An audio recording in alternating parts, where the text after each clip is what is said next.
Assalamualaikum warahmatullahi wabarakatuh. Peserta didik kelas 9 yang senantiasa Pak Harta cintai dan berbahagia. Selamat bertemu kembali dengan pembelajaran matematika untuk siap ujian sekolah tahun 2021 bersama Pak Harta. Alhamdulillahirrahmanirrahim, kita bersyukur pada Allah SWT karena rahmat, hidayah, dan nikmat sehingga pada kesempatan ini kita masih diberikan kesempatan untuk bertemu dalam rangka belajar matematika untuk mempersiapkan ujian sekolah tahun 2021.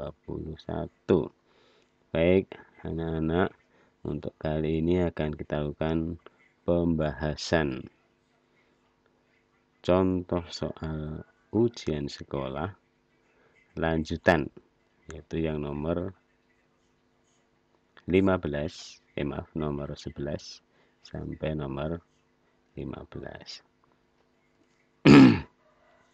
Kisi-kisi ujian sekolah sudah kita sampaikan.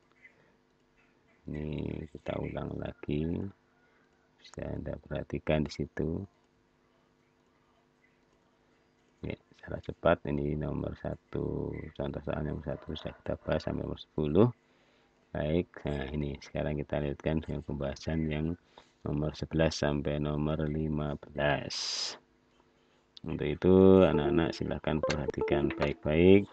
Barangkali ada di antara kalian yang belum paham, belum tahu bentuk soal seperti itu. Ini termasuk dalam kisi-kisi ujian sekolah, maka saya berikan contoh soalnya. Anak-anak, kita lihat yang nomor 11. Pada pelambungan sebuah dadu, hitung peluang muncul mata dadu 5. Penjelasan penyelesaiannya adalah sebagai berikut, bahwa peluang peluang dari suatu kejadian Y ini dirumuskan dengan banyaknya kejadian yang mungkin, jadi banyak kejadian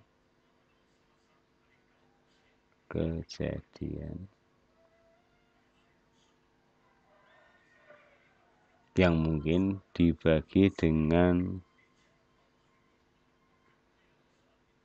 banyak kejadian yang mungkin itu kejadian yang ditanyakan dibagi dengan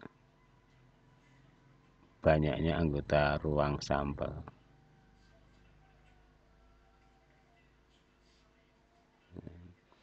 Banyak kejadian yang ditanyakan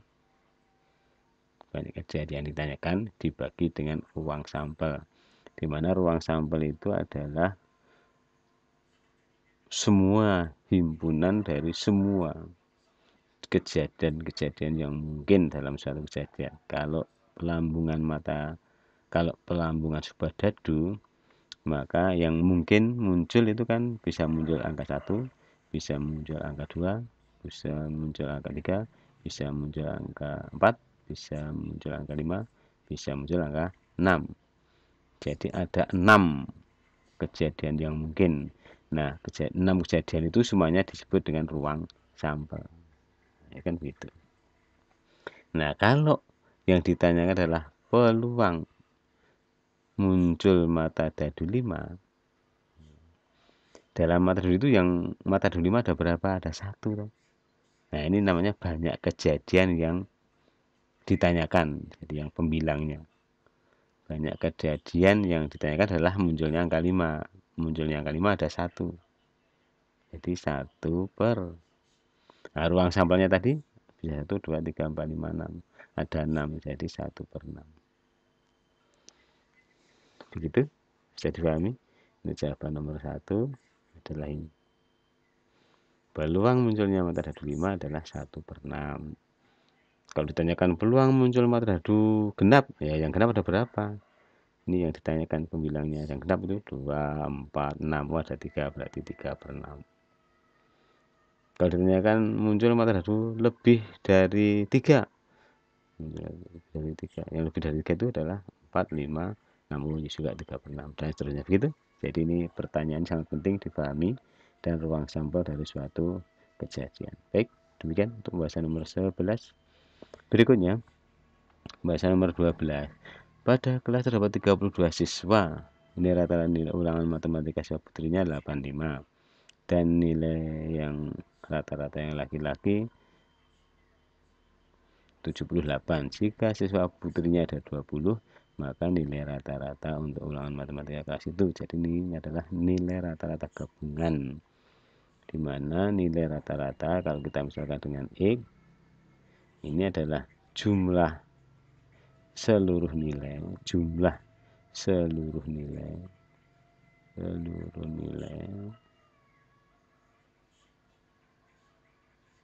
dibagi dengan banyak siswa, jumlah siswanya. Jadi dengan jumlah siswa.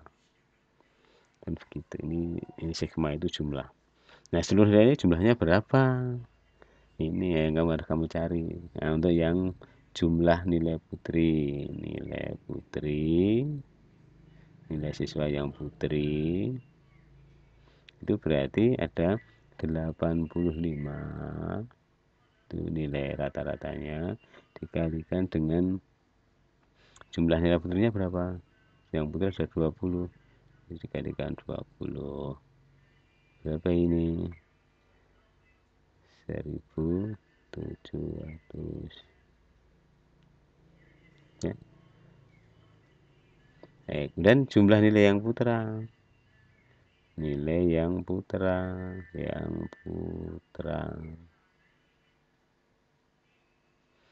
nilai rata-ratanya berapa? 78. Nah, jumlah siswa yang putra berapa? Kalau ada 32 itu yang putrinya 20, berarti yang putra 12.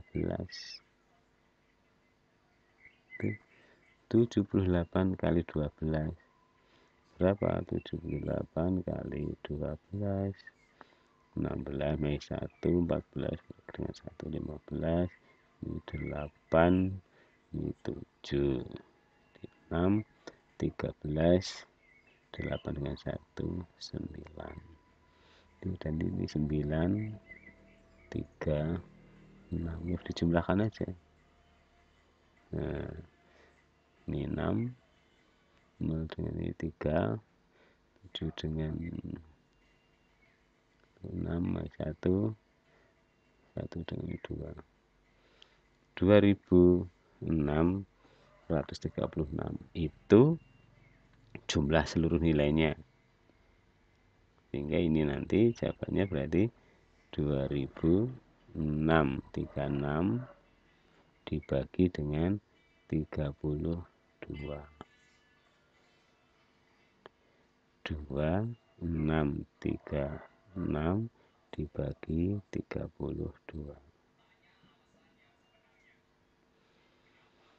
Silahkan dibagi anak-anak, berapa itu hasilnya, ayo dibagi. Oke, baik anak-anak, sudah ketemu. Nah, itulah jawabannya. Hasil dari pembagian 2636 22 itu jawabannya adalah 82. 12 per 32 itu 82, yang 12 bagi 4 itu 3, kemudian yang 32 bagi 4 itu 8. Ini jawabannya adalah 82 3 per 8. Disimalkan juga boleh di 82,4 gitu. 3 sekian. Demikian pembahasan nomor 32. Nomor 12. Bisa dipahami ya. Jadi ini jumlah seluruh nilai dibagi dengan jumlah siswa itu akan ketemu rata-rata gabungan. Baik, anak-anak, nomor 13. Hitunglah volume tabung yang berdiameter 20 cm dan tinggi 7 cm. Ini volume tabung.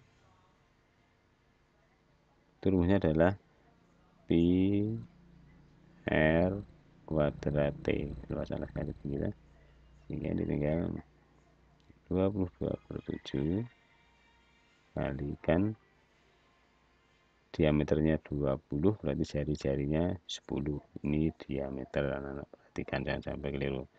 Padahal di sini R, jadi ini 10.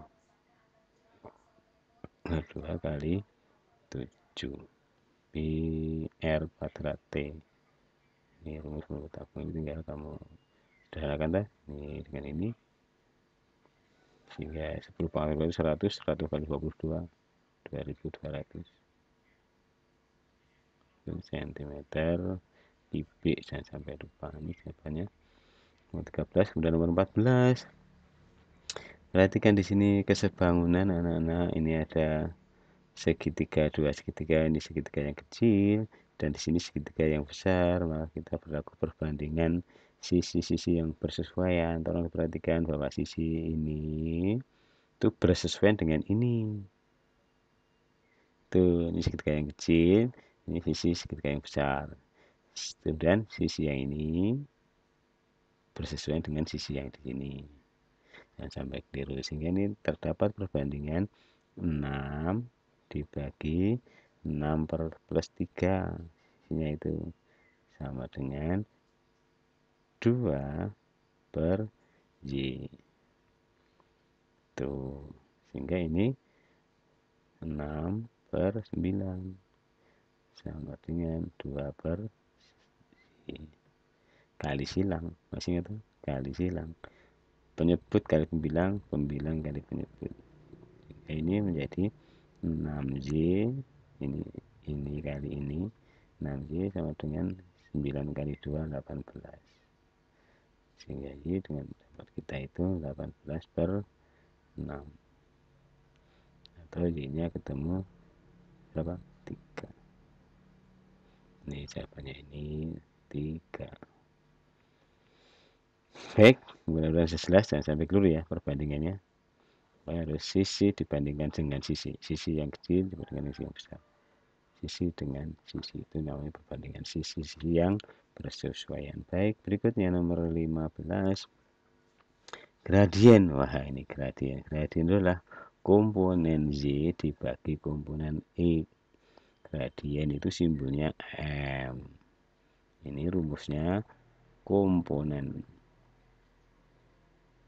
vertikal itu komponen Y dibagi dengan komponen horizontal itu komponen X. Nih, kalau condong ke kiri negatif, kalau garisnya condong ke kanan positif. Ingat begitu ya. Nah, ini garisnya condong ke kanan.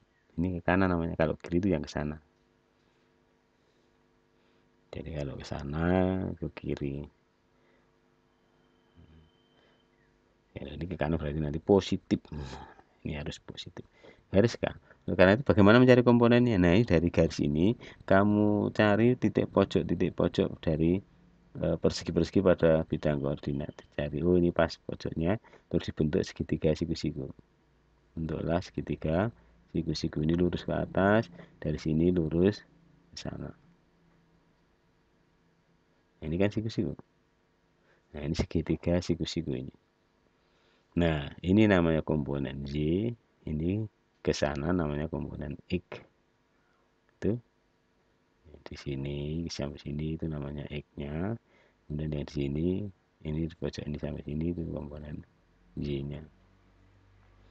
Kamu hitung berapa komponen X dan komponen Y. Ini sama, ini ke sini juga sama. Dari ini kan 0 sampai 6. Jadi ini komponen Y-nya 6. Oke? Nah, di sini 5, di sini negatif 4. Dari 5 sampai negatif 4. Berapa ini? Nah, ini komponen X-nya. Berapa? Di sini 4 jaraknya, ini ke sini 5. Jadi 9 atau 4 tambah 5 9, atau 5 kurangi negatif 4 itu 9. Itu, oh kalau begitu gradien garis K itu sama dengan komponen Y-nya 6 dibagi komponen X-nya atau yang mendatar itu 9. Condongnya ke kanan sehingga positif. 6 disilakan bagi 3, ini 2. 9 bagi 3 3. Jadi ini jawabannya. Demikian anak pembahasan untuk kali ini. nomor 11 sampai nomor 12 sudah kita bahas selesai. Mudah-mudahan sudah paham, dan sekali lagi tolong dicermati bentuk soalnya nanti ada yang seperti ini, tolong kalian pelajari baik-baik. Demikian anak-anak, mudah-mudahan bermanfaat. Kita akhiri dengan Assalamualaikum warahmatullahi wabarakatuh.